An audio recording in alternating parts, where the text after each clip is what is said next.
பண்படாத ஒரு மனிதனின் மனதில் எந்த அறிவுரை கூறினாலும் அந்த அறிவுரைக்கு நற்பயன் ஏதும் கிடையாது. நமக்கு கிடைக்கின்ற ஒவ்வொரு அறிவுரையும் வாழ்க்கையில் செயல்படுத்துகிறோமா என்பதை யோசித்து பார்க்க வேண்டும். அதை பற்றிய ஒரு குட்டி கதை தான் இப்பதிவு. நீண்ட காலத்திற்கு முன்பு துறவி ஒருவர் வாழ்ந்து வந்தார்.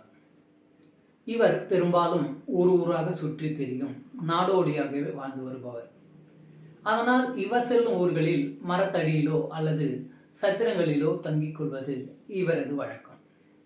இவர் செல்லும் ஊர்களில் அங்கு பிரச்சனை உள்ள மனிதர்கள் தங்கள் கஷ்டங்களை இவரிடம் பகிரும் பொழுது அவர்களுக்கு நல்ல அறிவுரையோ அல்லது துன்பத்தில் உள்ளவர்களுக்கு தனது பையிலிருந்து ஒரு புத்தகத்தையோ கொடுத்து அவர்களது பிரச்சனை தீர்த்து வைப்பது இவரது வழக்கம்.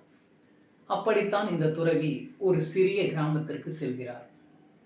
இந்த துறவியை பற்றி அறிந்தவர்கள் அவரை கண்டு தங்களது பிரச்சனைகளை பற்றி கூறி அதற்கு தீர்வு காண வருகிறார்கள். இதை அறிந்த அந்த ஊரில் வாழும் பெரும் நஷ்டமடைந்த வியாபாரி ஒருவரும் அவரை சந்திக்க வருகிறார். அவர் அந்த துறவியை கண்டதும் தனது கதையை கூறி கண்ணீர் விட்டு கதறி அழுகிறார். இதை கண்ட அந்த துறவி அவருக்கு ஆறுதல் மட்டும் கூறாமல் தனது பையிலிருந்து ஒரு பெட்டியை எடுத்து அவரிடம் கொடுத்து, அந்த பெட்டியை இங்கு திறந்து பார்க்காமல் உனது வீட்டிற்கு சென்று திறந்து பார், அது உனக்கு 4 ரகசியங்களை சொல்லும். அந்த 4 ரகசியங்களையும் தெரிந்து கொண்டால் நீ மீண்டும் தொழிலையும் ஆரம்பிக்கலாம், அதில் வெற்றியும் அடையலாம் என கூறுகிறார்.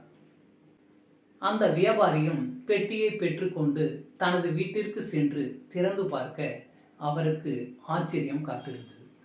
அந்த பெட்டியில் ஒரு கடிகாரம், ஒற்றை ரூபாய் நாணயம், சிப்பி, ஒரு முத்து என 4 பொருட்கள் இருந்தன. இந்த பெட்டி ஏதோ 4 ரகசியங்கள் சொல்லும் என்று துறவி சொன்னாரே, அந்த 4 ரகசியங்கள் என்னவென்று புரியவில்லையே என்று குழம்பிக் கொண்டிருந்தார். சரி, இதை அந்த துறவியிடமே நாளை சென்று கேட்டுவிடுவோம் என்று முடிவெடுத்து அடுத்த நாள் காலை முதல் வேளையாக துறவியிடம் செல்கிறார். துறவியிடம், சாமி, இந்த 4 பொருட்களும் 4 உண்மையை உணர்த்தும் என்று கூறினீர்கள். நானும் இரவு முழுவதும் யோசித்து பார்த்தேன், ஆனால் எனக்கு ஒன்றும் புரியவில்லை. நீங்களே இதற்கான பதிலையும் கூறுங்கள் என்று கேட்டார் அந்த வியாபாரி. இதை கேட்ட துறவி, நானும் ஒவ்வொரு ஊருக்கும் செல்வேன்.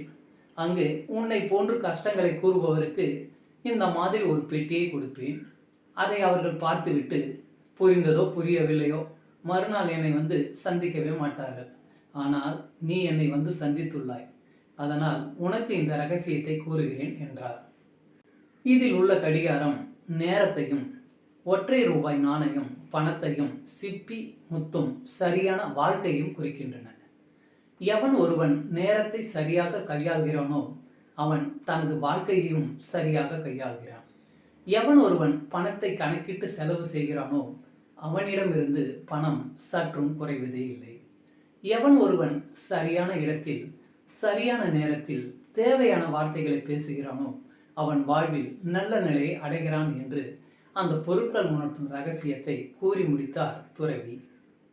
இதை கேட்ட வியாபாரி, சாமி, நீங்கள் 3 ரகசியங்கள் தான் கூறியுள்ளீர்கள், மீதம் 1 என இழுத்தான்.